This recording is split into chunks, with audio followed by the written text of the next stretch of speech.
yes, if these areas is highly high crime areas, you need more police.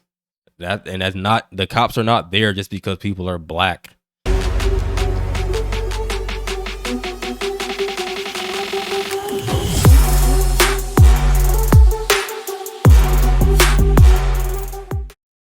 All right, today we got one with Larry Elder.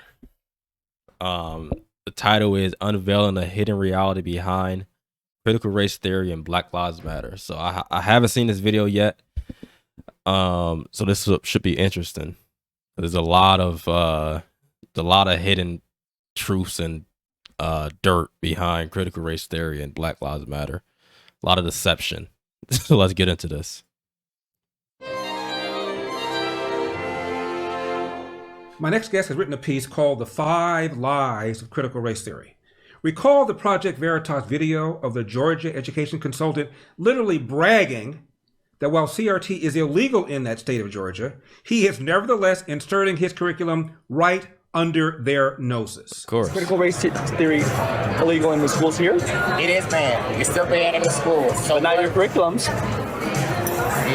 Exactly. And on top of that, if you don't say the word critical race theory, you can technically teach it. And people don't know what critical race theory is. So when they see the word, they're like, Alarm goes off. alarm goes off. Yeah, I hate to say it, but like parents are teachers. Parents are ignorant. So what we had to understand about these critical race theorists, activists, and the left period is they're just radical extremists. They don't care about what's legal and what's not legal. These people are horrible people. So passing a law is not going to stop these radical extremists from teaching their indoctrination and overstepping their bounds. Like they think they are above parents, these teachers. Word. Like, Alarm goes off. alarm goes off. Yeah, I hate to say it, but like parents are teachers. Parents are ignorant. They are. And so you're making money off of ignorant parents. And these kids are also pushing against their parents too. Like, Mom, that's not right. You shouldn't say that. Well, that's the goal. Yeah, eventually. Get the kids to influence their parents to make the shift too. So if parents aren't coming to the schools, then the teachers can go and see what they want, right? So, in your face. So what are the 5 CRT lies? 1, CRT is not taught in schools. Oh no! CRT is just a way of giving marginalized folks a voice that they haven't had before. 3, CRT is not Marxist.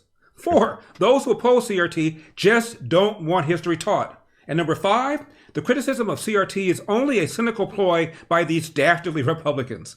Please welcome Mike Gonzalez with the Daily Wire. He's also an academic at the Heritage Foundation and author of a brand new book, BLM, The Making of a New Marxist Revolution. Mike, the one that stands out for me the most is that CRT opponents don't want history taught. What? Thank you for having me on. First of all, as an opponent of CRT, somebody who believes... Oh, sorry for stopping so much, but that's like, these people is full of just deceptions. And if you oppose CRT, you just don't want history taught, right? But of course, it's lies. The one that stands out for me the most is that CRT opponents don't want history taught. What? Thank you for having me on. First of all, as an opponent of CRT, somebody who believes that it is bad for our children, bad for our country, I oppose it with my very being. I could tell you that I not only do I not want Black history to be taught, nobody I work with has ever said anything along those lines. None of the people, whether it's Chris Rufo or James Lindsay or Lindsay Burke or Jonathan Butcher, anybody inside Heritage, outside of Heritage, you, Nicole Niley, all of us want Black history to be taught. Critical race theory and Black African studies, as Governor Ron DeSantis just showed in Florida, that is not Black history. That is seeing reality through a communist lens.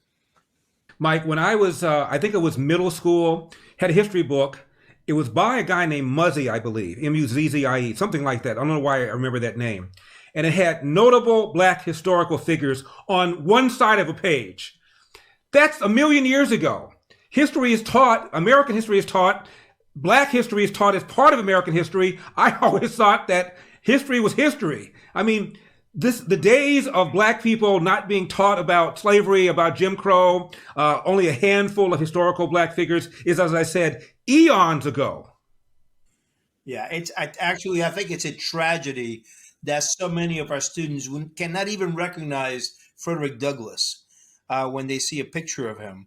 They think it's Einstein, or cannot even recognize Booker T. Washington, or even somebody I disagree with, like W.B. Du Bois, right? A Marxist, but who had interesting and important things to say. I think Marcus Garvey. I think trust me, I want more of this history to be taught, and everybody in my space wants more Black history to be taught because it is part of American history. It should not be hived off and sectioned off as its own thing. It's the history of the country. I don't have to tell you that. Mike, when I grew up, the most prominent black magazine was Ebony. Ebony's still around, doesn't have the same footprint it used to have. And every year they had a feature called the 100 Most Influential Black Americans. And in recent years, it omits Walter Williams, omits Thomas Sowell, omits Clarence Thomas, for crying out loud. However you feel about Clarence Thomas, as one of 9 members of the Supreme Court, he by definition is influential, not included in Ebony magazine. It's that exclusion of conservative views. Yep, and that's why people are so brainwashed, because the people that's actually speaking the truth, the black people that's actually honest, are never upheld by these respected, or they're not really respected now to honest people, but to the blind, these are respected institutions, and these institutions never uphold conservative values or honest black people. They just push the same narrative of racism and victimhood that black people is obsessed with. By definition is influential, not included in Ebony magazine. It's that exclusion of conservative views that gives the lie to the word diversity, because it's not diversity. It's liberal leftist people of all colors, but it is a uniformity, a rigidly policed uniformity of views. Give me your definition. Give me a definition, a standard, acceptable, agreed upon definition of critical race theory. I'll give you Derek Bell's. He's the godfather of critical race theory in the 70s and 80s. He said it was a revolutionizing theory, a revolutionizing body of thought, and any attempt at changing, transforming a society had to begin with a critical assessment of it. And that's pretty close to what he said, actually. And he said it was revolutionizing. He wanted it to be something to overthrow the existing system with, and put in place an alternative system. You lost me. One of the proponents is a Columbia law professor. I'm sure you know who she is, Kimberly Crenshaw. Yeah. And after the death of Tyree Nichols, following the beating of by those 5 black Memphis police officers, she wrote something to the effect of, that was an example of structural anti-black police racism, where they are, quote, targeting communities of color, close quote. Right. And I wrote, right, the all black police officers in a majority black city, majority black city council, all that was racism, according to these psychopaths. Close quote.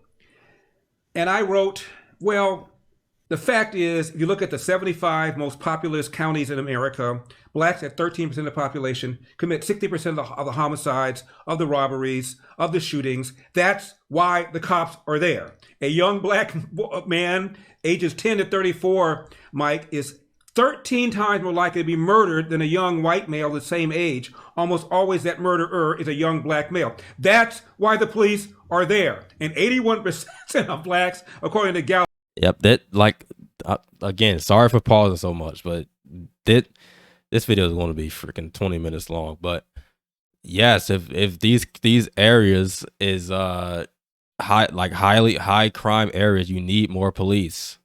That's not, the cops are not there just because people are black.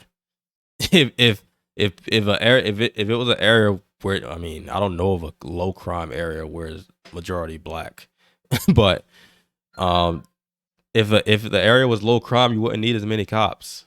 Cops are not there just because the area is black. They're there because the area is crime filled and they need to be there. The police are there, and 81% of blacks, according to Gallup, want the police in their neighborhoods to have their manpower maintained or to be increased. This is what this critical race theory leads us to. No, exactly. And it really is a shame that communities have to go unpoliced because of these wrong-headed policies. I was just in New York and I saw heavy police presence in the subway at 42nd Street or 34th Street. I took the subway in Harlem at 125th Street. There was zero police presence. That is not fair. That is not fair to to places that want order, that want to be able to enjoy lives as Americans, just like the people on 42nd Street and 34th Street do. It's not people who are well off who are going to be hurt by this. I've been poor in my life, Larry, and I can tell you that I know who's going to be hurt by this is the poor. Like, I just read a piece written by this guy who says the police ought not police traffic stops anymore, ought not pull over people for violating traffic laws. Who's that going to hurt? Safe drivers and pedestrians living in the very areas, black and brown areas, that people on the left claim that they care about. You know, with this Memphis, we don't have the information yet. We need to wait until the investigation is done. But there's a lot of questions to be asked here. Who hired these 5 policemen? How were they trained? Were standards lowered? You know, what happened here? What decisions were made? And I think until there's a thorough investigation, and I hope one is done that's free of politics, I would like to refrain from commenting on it, but by golly, we need to get to the bottom of this. Well, I have read that they did lower standards in Memphis.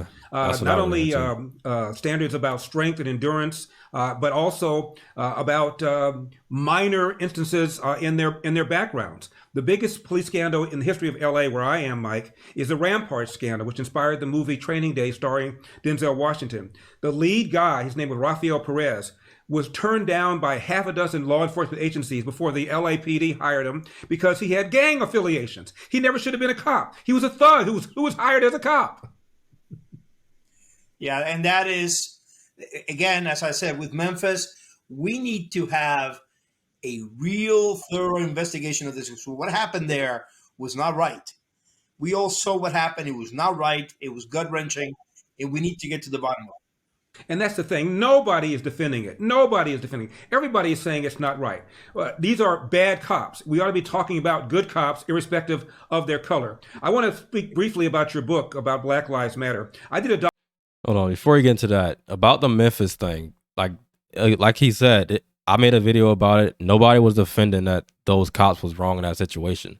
The only people that actually made this a political thing was the left, because they said it was racist. Like, before they said that, I mean, they said that like the first day, but take that out and this wouldn't be a political incident, because the right and the left both agreed that that was not right what them cops did to that guy.